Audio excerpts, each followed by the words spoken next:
Alright, welcome back everybody to Altcoin Daily. My name's Austin. If you hold cryptocurrency, you do not want to miss today's video. Today we're talking Bitcoin, huge news involving Stellar Lumens, lower cap altcoins including API 3 and Sovryn, and much more.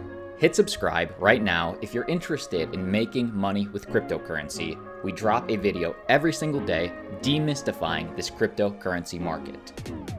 Let's jump in. Like always, let's start with the market mover Bitcoin. The SEC has just approved an ETF for Bitcoin Revolution companies.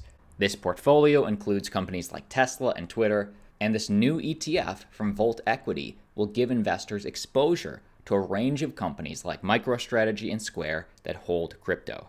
And this is one more step to the highly coveted, highly anticipated Bitcoin ETF that we're waiting for in the US that has the potential to skyrocket this market. An ETF stands for Exchange Traded Fund. Basically, the fund buys the Bitcoin and then you buy shares in that fund. And it's a way for the traditional market, traditional investors, to accumulate Bitcoin. What this ETF is sort of one step removed from that. It's giving you exposure to a basket of publicly traded companies that own Bitcoin. And it just got approved. Managed by San Francisco-based Volt Equity, the fund will provide retail investors with exposure to Bitcoin by creating a portfolio of Bitcoin Revolution companies that hold a significant amount of the cryptocurrency on their balance sheets. When the application was originally filed with the SEC in June, Volt said that 25% of the fund's assets would be made up of the stock MicroStrategy. Now, since then, Tad Park, who is Volt founder, said that percentage could be slightly lower when the fund, which will trade under the ticker symbol BTCR, is listed on the New York Stock Exchange in the next few weeks. And how many Bitcoin companies will be listed in this ETF? Park added that the fund will consist of shares in approximately 30 companies, including Tesla, Square, Coinbase, and PayPal. He also said Volt decided to include Twitter, which recently made Bitcoin tipping part of its operations, as well as Bitcoin mining companies like Marathon that also hold the cryptocurrency in their corporate treasuries. What do you think? Well, how this affects you is plain and simple. The SEC said yes. The SEC approved this. This is a small but positive green flag for the future of crypto. But question, why wouldn't these companies just buy Bitcoin or just buy MicroStrategy? Why would they buy something like this? To hedge risk. Park said that the Bitcoin Revolution Fund will be less volatile than pure crypto plays since a plunge in the price of Bitcoin does not have a major effect on the shares of firms like Tesla, like PayPal. In a final direct quote on the significance of this, a year ago, an ETF like this wouldn't have been possible. We hope this is a crack in the dam. And that's true. Give me your thoughts on this down below in the comment section, but let's keep moving. Next up, breaking news for Stellar Lumens. MoneyGram has officially partnered with Stellar and stablecoin USDC for blockchain-based cross-border payments. The firm will begin a pilot this year, followed by a gradual rollout in early 2022.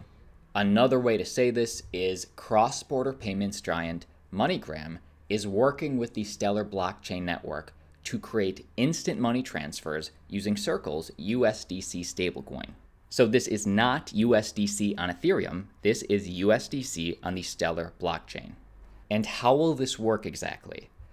Early 2022 will see a gradual rollout of the ledger-based stablecoin bridge between crypto and the local currencies, with a view towards connecting MoneyGram's over 150 million or so consumers. So the masses are about to arrive, and in a direct quote from CEO of the Stellar Development Foundation on what this partnership means, working with MoneyGram allows end consumers to have on and off ramps everywhere that MoneyGram's vast agent network supports this.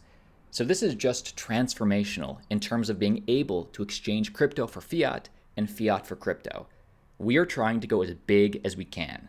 So if you like mass adoption, if you like Stellar Lumens, then you like this. And in many ways, this is sort of a big slap in the face for Ripple, who quote-unquote partnered with MoneyGram a few years ago. meaning that Ripple bought a stake in MoneyGram and then had them start using XRP. And then shortly after Ripple was/is being sued by the SEC, MoneyGram quickly dropped them. Alex Holmes, MoneyGram's chairman and CEO, pointed out that the partnership with Stellar is an entirely different animal than the relationship MoneyGram had with Ripple, which leveraged the crypto firm's on-demand liquidity, Ripple's on-demand liquidity, to facilitate foreign exchange FX trading. So he's saying that with Ripple, they were using XRP, the altcoin, as liquidity to switch in and out of different countries' currencies. With Stellar, they're just using a stablecoin on Stellar. According to Holmes, working with Stellar is larger in scope because it directly touches on consumer payments. I would be very interested to check the chat down below, see what the XRP holders think of this, see what the Stellar Lumen holders think about this. But either way, this is potentially millions, hundreds of millions of people onboarding into crypto for remittance payments, for consumer payments. Huge deal. Next up, let's talk about lower cap altcoins and some adoption in El Salvador. El Salvador's state-owned bank, Banco Hipotecario, however you pronounce it, taps 4 different crypto startups for blockchain products. So this is potentially a very, very big deal. This is a national commercial bank in El Salvador, has started working with 4 companies that will develop blockchain products they say will increase financial inclusion for the bank's customers. So this is for the people of El Salvador, and out of the 4 companies they have started working with, I think you'll recognize a few of them. One is Chainlink competitor API3, a decentralized autonomous organization that provides data feeds to blockchain-based smart contracts. So like I said, much like Chainlink, it is decentralized oracles, takes information off-chain and brings it on-chain. The alliance also includes decentralized digital asset management infrastructure, Cuerdo, and Sovryn, a decentralized Bitcoin trading and lending platform. So why this matters is because we already know that El Salvador has adopted Bitcoin as a legal tender in the country, basically giving its citizens, the El Salvadorians, the opportunity to be your own bank, self-sovereignty.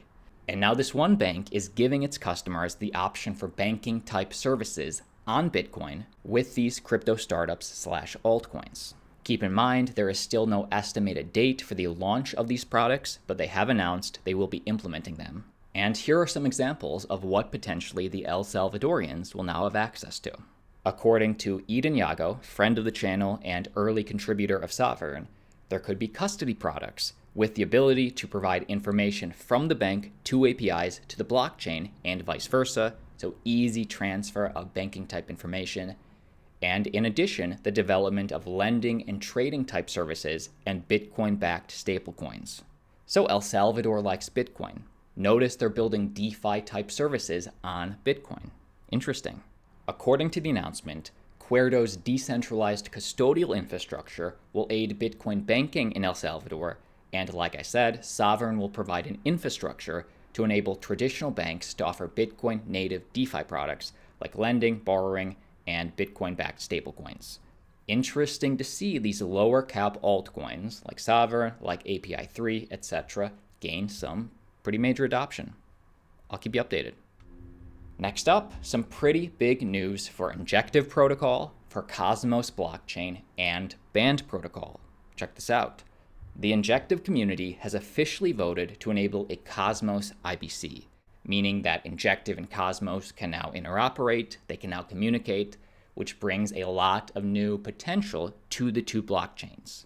The community will carry out a major chain upgrade that will allow any Cosmos IBC-based chain, such as a Band protocol, such as Terra Money, to interact with the Injective exchange. The era of cross-chain derivatives is here. So how this affects you, plain and simple, this is interoperability. This will bring new users from each blockchain to these now different blockchains. The mixing of users for Cosmos and Injective as both ecosystems continue to grow. And that is the video. My name's Austin. Like always, see you tomorrow. Appreciate you.